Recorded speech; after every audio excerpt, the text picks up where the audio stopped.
this is one method of being able to reproduce a ketone in a product. Ketones are very reactive, and we may want to do additional chemistry.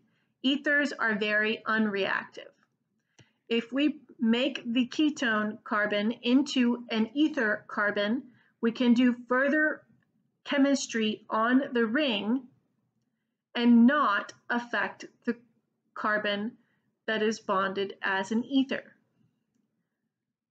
Then we can treat with excess water and acid. When we have done all of the other reactions, the final step can be treating with excess water and acid, and the acetyl group will fall off and we will regain the carbonyl carbon. And that is why it is called a protecting group, because it is something that can be readily removed to return to the original functional group. In the synthesis of this alcohol, we have an ester group and a ketone. Now, esters are less reactive than ketones. Therefore, any nucleophile that changes the ester will automatically change the ketone.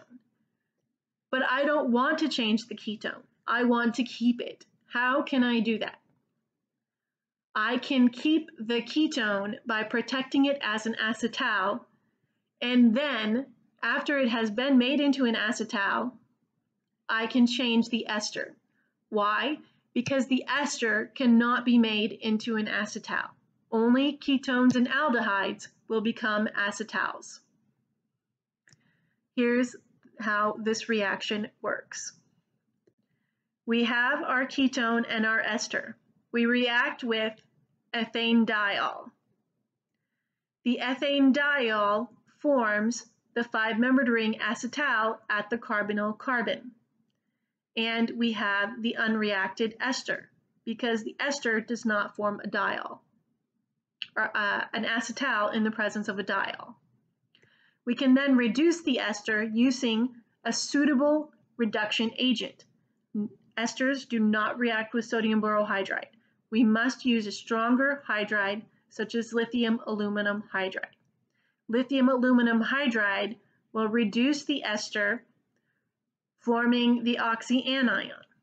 If we then treat the entire molecule with acid in excess water, both the acetal group will fall off, regenerating the ketone, and the oxygen will become protonated to give the alcohol.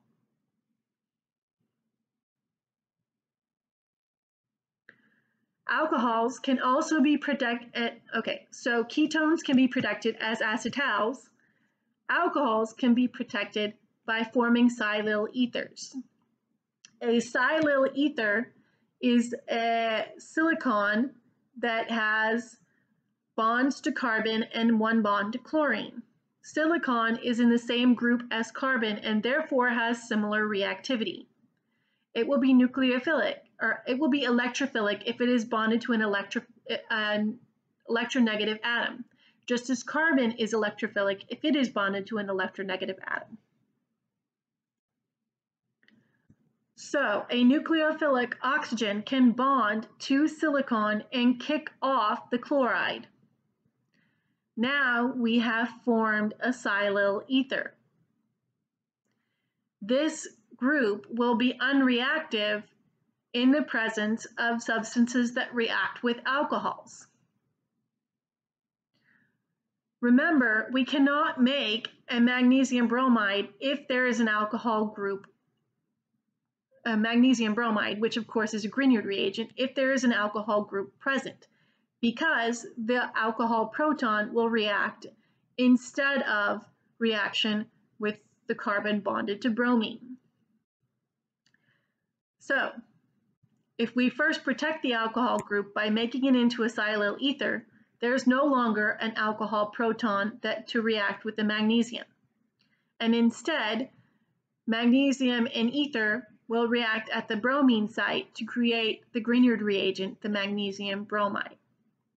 This reagent can then react with an aldehyde, ketone, or any other electrophilic carbon, to form a new carbon-carbon bond.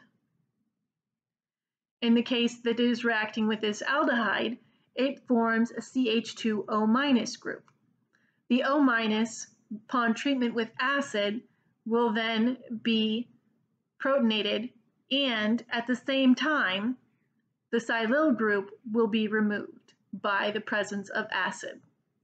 Another method of removing Silyl groups is reaction with fluorine. Fluorine is very attracted to silicon. They have a unique relationship, and fluorine can readily remove any silicon protecting group. I should say fluoride, since it's the anion.